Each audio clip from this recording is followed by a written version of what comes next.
Let me tell you something most people won't. The world doesn't care about your peace. It feeds off your reaction. The more emotional you are, the easier you are to control.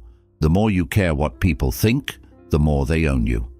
And as Buddha once said, you will not be punished for your anger, you will be punished by your anger. That one truth alone explains why most people suffer, not because of what happens, but because of how they respond. But what if you could walk through betrayal, manipulation, and judgment and feel absolutely nothing?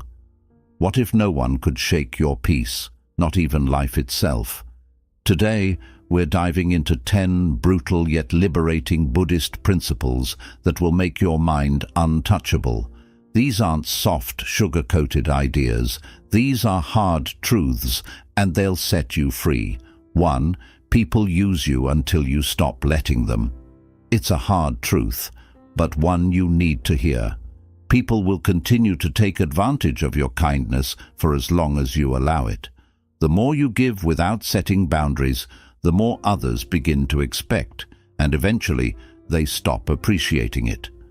Kindness is a beautiful quality, but without wisdom and limits, it can quickly turn into self-destruction. Buddhism teaches compassion, yes, but not at the cost of your self-respect. True compassion includes knowing when to say no, when to walk away, and when to protect your own peace. You're not being cruel by creating distance from those who constantly take from you. You're simply choosing to honor your own energy. When you continue to give while others continue to take, you slowly begin to lose yourself. Your kindness becomes a burden, not a blessing. And here's the painful part. People will rarely stop using you out of guilt. They will only stop when you stop allowing it. So draw the line, create space.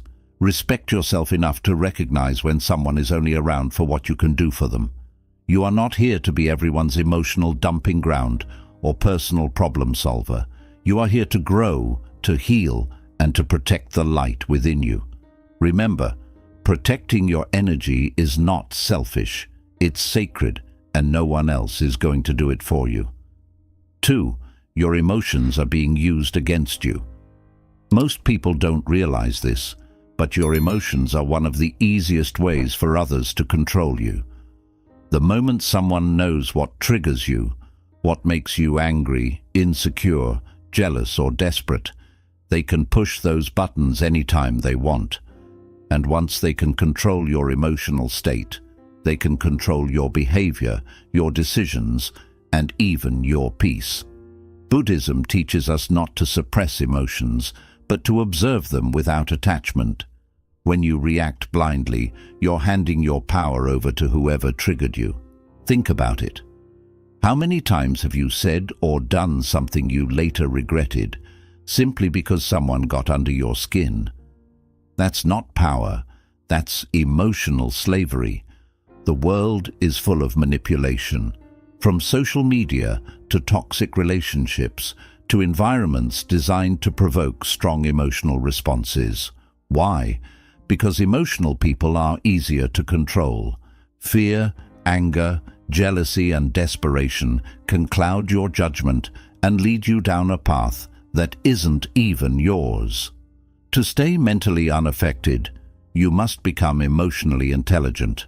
You must train yourself to pause before reacting, to sit with your feelings instead of being ruled by them. You can feel anger without lashing out. You can feel fear without running. That's the strength Buddhism builds. Calm in chaos, awareness in emotion.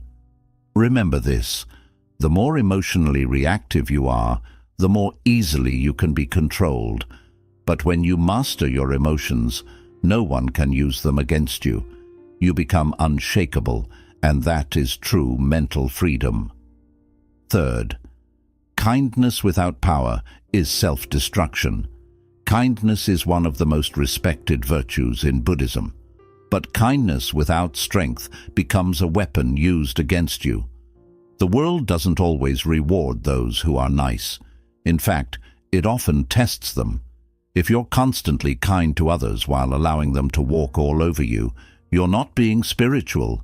You're being silently destroyed. Buddhism teaches balance. Compassion must be paired with wisdom. Too often, people confuse being kind with being passive, and that's where the suffering begins. You say yes when you want to say no. You keep giving chances to people who don't deserve them. And you smile to keep the peace while dying inside. That's not enlightenment. That's emotional self-betrayal. Here's the truth. Not everyone deserves your kindness. Some people see your gentle nature as an opportunity to manipulate you, to take advantage of you, to use your silence as permission. And unless you learn to balance kindness with boundaries, your good heart becomes a target for those who seek to drain it. Being truly kind doesn't mean you allow people to disrespect you. It means you help where you can, but you also walk away when needed. It means you speak with softness, but not at the cost of your self-respect. True power is when your heart is kind but your spine is unbreakable. So remember, kindness should not come from weakness, fear, or guilt. It should come from confidence, strength, and clarity. When you are kind from a place of power, no one can misuse it, and your peace remains intact. This is a truth many people feel but are too afraid to admit. Not everyone is happy when you succeed. In fact, some of the people closest to you may secretly wish for your downfall. They smile in front of you, but behind the mask, there's quiet envy, comparison, and even resentment. Buddhism teaches non-attachment not just to material things, but to people and their opinions. Why? Because human nature, when unchecked, often leans toward jealousy. The moment you begin to rise, emotionally, spiritually, or materially, it shines a light on other people's insecurities. Your growth becomes a silent reminder of where they've remained stuck. And instead of being inspired, many would rather see you pulled back down. This is why the Buddha often spoke about the dangers of surrounding yourself with the wrong people, people whose intentions are not as pure as their words. You don't need loud enemies to fall. Sometimes all it takes is silent ones, disguised as friends, family, or even well-wishers, to plant doubt, to withhold support, to quietly hope you stumble. The lesson? Protect your energy by being selective with who you share your dreams, plans, and progress with. Not everything needs to be announced. Let your growth be private, your peace be sacred, and your progress speak for itself. Understand this. Your success will test people's character more than your failure ever will. And that's okay. You're not here to be liked by everyone. You're here to rise, with or without applause. So walk your path with awareness, not bitterness. And remember, a peaceful mind needs no crowd. It needs clarity, solitude, and a circle that doesn't get smaller when you shine. 5. Not everyone deserves access to you. Your time, your energy, your presence, these are sacred. But the painful truth is that many people treat them like they're disposable. Not because they're evil, but because you've made yourself too available. The more accessible you are to everyone, the more invisible your value becomes. Buddhism teaches mindfulness, not just of your thoughts, but of your space. Who you allow into your life affects your inner peace. Every person carries energy. Some uplift you, others drain you. Some bring calm, others bring chaos. If you're not careful, you'll find yourself mentally exhausted, not because of life, but because of the people you've allowed too close. You are not required to be everything for everyone. You don't owe anyone unlimited access to your emotional energy, your kindness, or your attention. Setting boundaries isn't being rude, it's being wise. Just like a temple is not open 24/7 to every passerby, your mind and soul deserve the same protection. And here's something many struggle to accept. Sometimes you have to distance yourself from people you care about because they no longer align with your peace. You can love someone and still recognize they are not healthy for your mind. Buddhism teaches non-attachment, even to people. It's not about cutting everyone off. It's about choosing who aligns with your growth. So protect your circle. Let your presence be earned, not exploited. You are not an open door. You are a sacred space, and not everyone deserves the key. Most people think comfort equals peace. But in truth, comfort is often the quiet killer of your potential. It feels good. It feels safe. It feels familiar. But that's exactly why it's dangerous. Because what feels easy in the moment often leads to regret later. Buddhism teaches us that everything is impermanent, always changing, always shifting. But when you cling to comfort, you resist that natural flow. You begin to fear change, avoid challenge, and settle for less than you're capable of. Slowly, your dreams shrink, your courage fades, and your spirit dulls. And the worst part? You won't even notice it happening until it's too late. Growth doesn't come from doing what's easy. It comes from discomfort, from showing up even when you're scared, from facing situations that stretch your limits. And that's what the Buddhist path is all about. Stepping beyond the illusions of ease and stepping into awareness. Just like still water becomes stagnant, so does the human soul, when it avoids the unknown. The comfort zone is not your friend. It's your silent prison. It convinces you that safety is more important than purpose, that stability is more valuable than self-discovery. So the next time something feels too comfortable, ask yourself, is this peace? Or is this paralysis? You were not meant to play small. You were meant to evolve. True inner peace doesn't come from avoiding difficulty. It comes from growing through it, not a knife. Rejection hurts. There's no denying that. Whether it's from someone you love, a job you wanted, or a dream that didn't unfold, it can feel like a personal attack, like a knife cutting into your worth. But here's what Buddhism teaches us. Rejection is not here to break you. It's here to reveal you. Every rejection is a mirror. It reflects something back at you. Your attachments, your expectations, your hidden insecurities. The pain you feel isn't just about the rejection itself. It's about what you attached your identity to.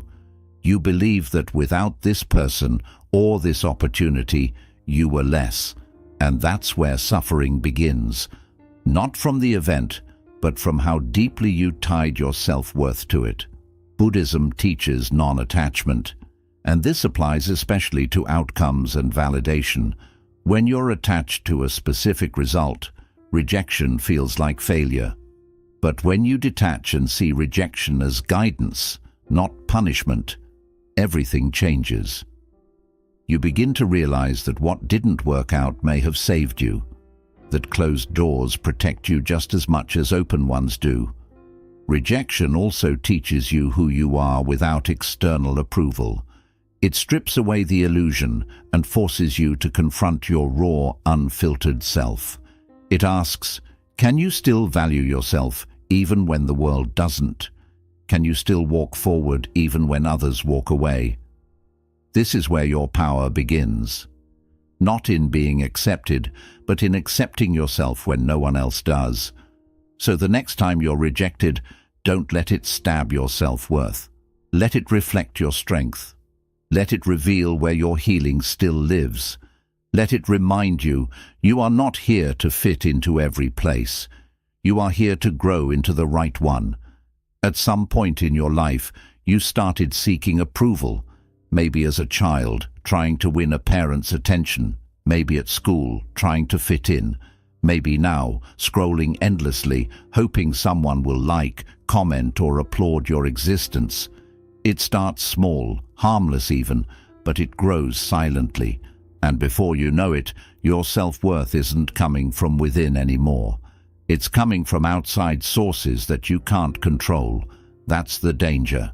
You begin to trade your authenticity for applause. You wear masks to be accepted. You adjust your personality to be liked. You hold your tongue to avoid judgment. You post what people want to see. You say what others want to hear. And in that quiet exchange, piece by piece, you disappear. Buddhism teaches us that freedom begins when we stop clinging. And one of the deepest attachments is the attachment to being liked, to being approved of, to being told, you're good enough. But here's the truth. If you constantly seek validation, you're living a version of your life that isn't even yours. You're building your identity on shifting ground, other people's moods, opinions, biases, and insecurities. And that foundation, it will collapse. Because no matter how hard you try, you will never be enough for people who don't even know who they are. Ask yourself, what parts of me have I silenced just to be accepted? What dreams have I buried to stay normal? What truths have I hidden because I feared being alone? That's how you lose yourself, not all at once, but in small daily compromises. Validation is a trap because it feels good temporarily. It gives you a dopamine hit. It reassures your ego, but it also makes you a prisoner of people's approval. And the day they take it away, which they always do, you're left empty, anxious, and unsure of who you even are without their applause. Buddhism teaches us to walk the middle path, a life of balance and awareness.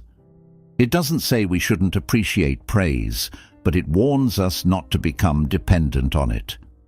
Because the person who stands in their truth without needing to be understood is free.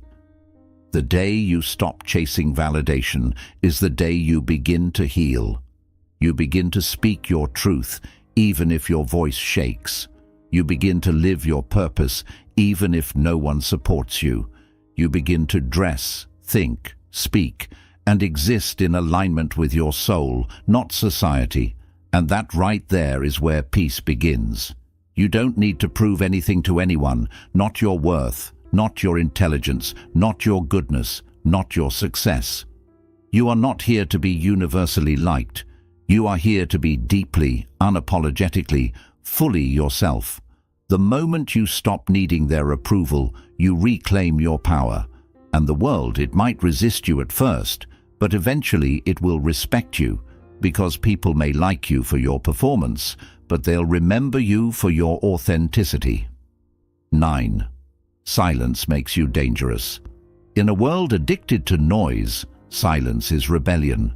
Look around. Everyone is rushing to speak, to argue, to prove a point, to post their thoughts, to be loud enough to be noticed. But the more people speak, the more they reveal their insecurities, their desperation, and their lack of control. Buddhism teaches something radically different. The most powerful voice is often no voice at all, because silence isn't the absence of sound. It's the presence of power. When you are silent, you are not withdrawing, you are commanding. You are telling the world, I don't need to convince you, I know who I am. That calmness in the face of chaos, that stillness in the middle of conflict, it terrifies people. Because silence removes the game. It removes the reaction. It removes the control others try to have over you.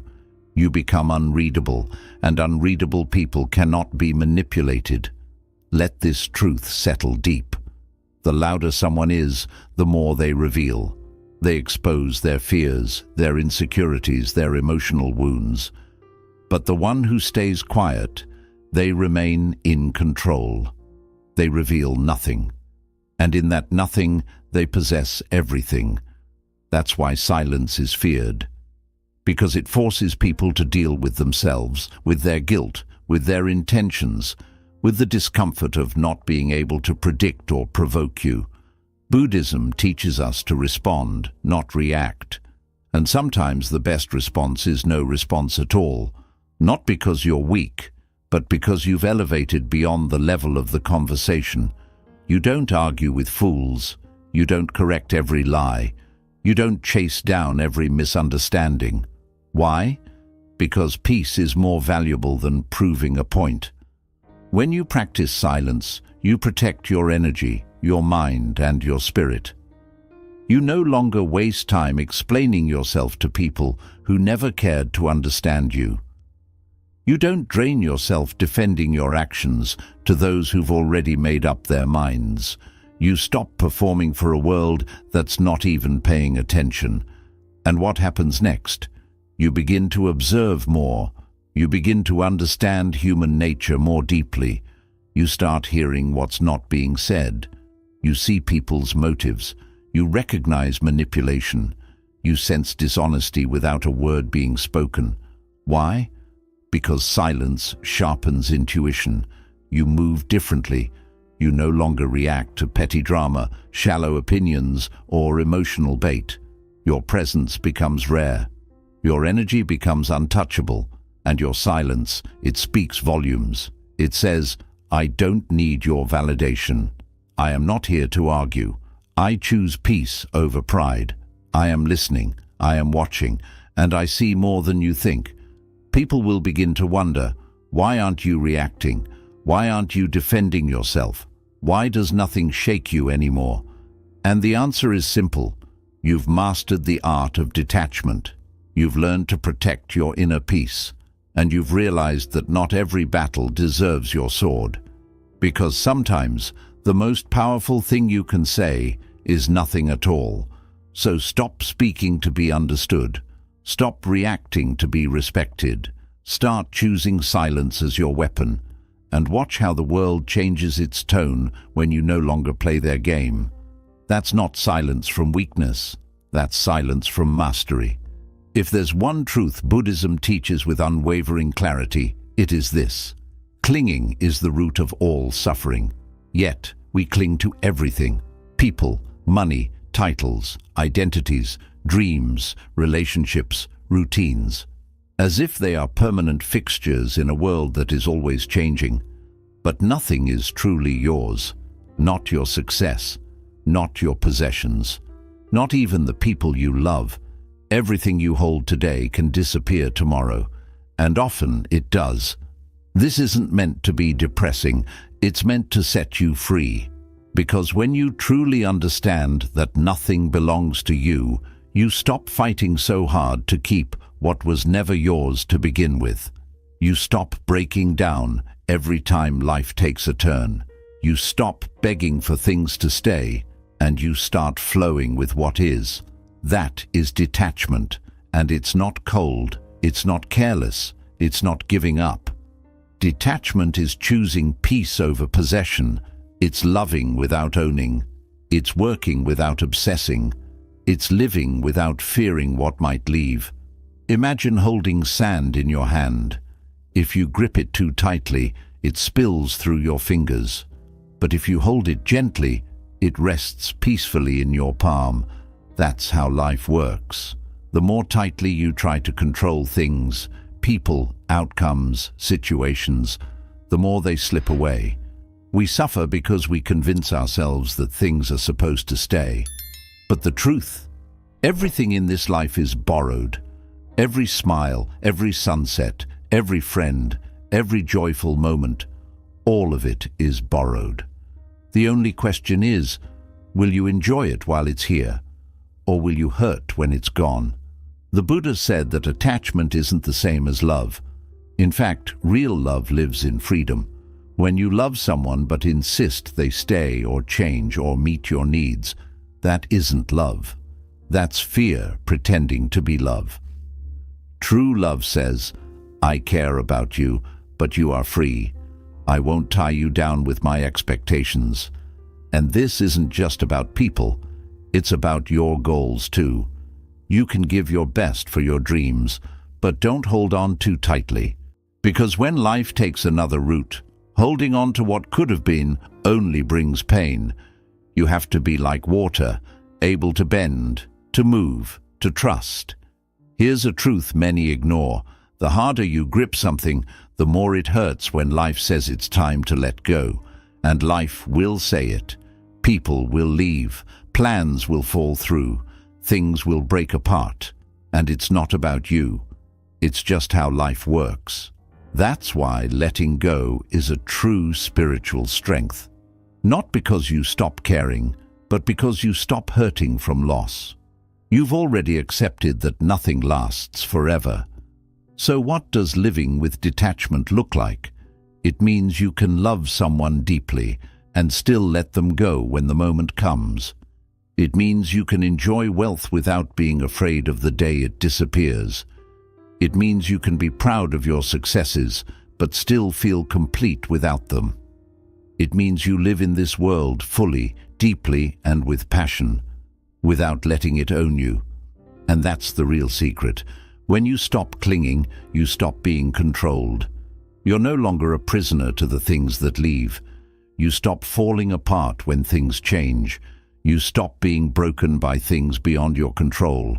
You become steady, strong, and calm, not because nothing touches you, but because you've let go of trying to keep what was never yours forever.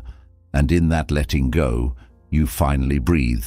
You see the world with fresh eyes, not as something to win or control, but as something to experience, one moment at a time, without fear, without holding on, without pushing back. Because now you understand, everything that enters your life is here to teach you, and everything that leaves is here to free you. So let go like nothing belongs to you, because in truth, nothing does. But inside that emptiness, you'll discover everything. 11. Heal quietly. Not everyone is meant to see your pain. In a world that shares everything out loud, there's something powerful about keeping your struggles silent. People often tell you to open up, to speak about it, to be honest. And while being vulnerable has its place, there's also wisdom in staying private.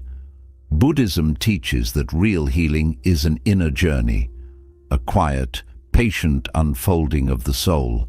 Not everyone needs to know what you're facing. In truth, most people don't truly care. And worse, some may use your pain against you, judging, gossiping, or even quietly enjoying your struggle. Here's a hard truth. Some people don't listen to help.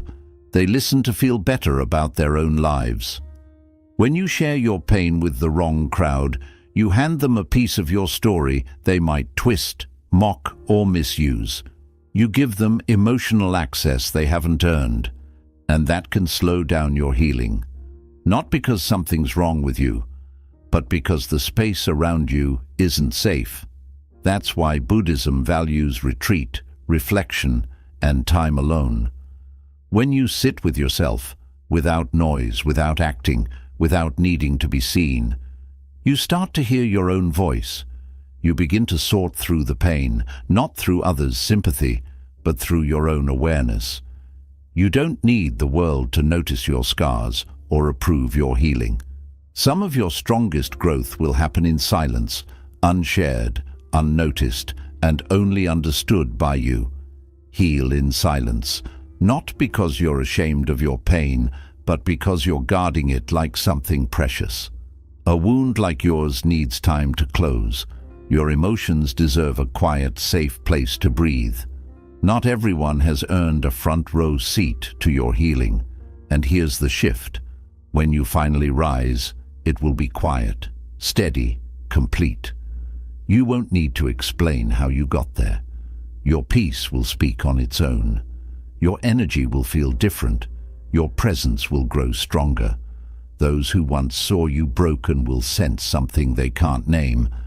But they'll know you've changed. So don't rush to show your healing. Don't overshare just to feel seen. Don't hand your pain to people who haven't earned your trust.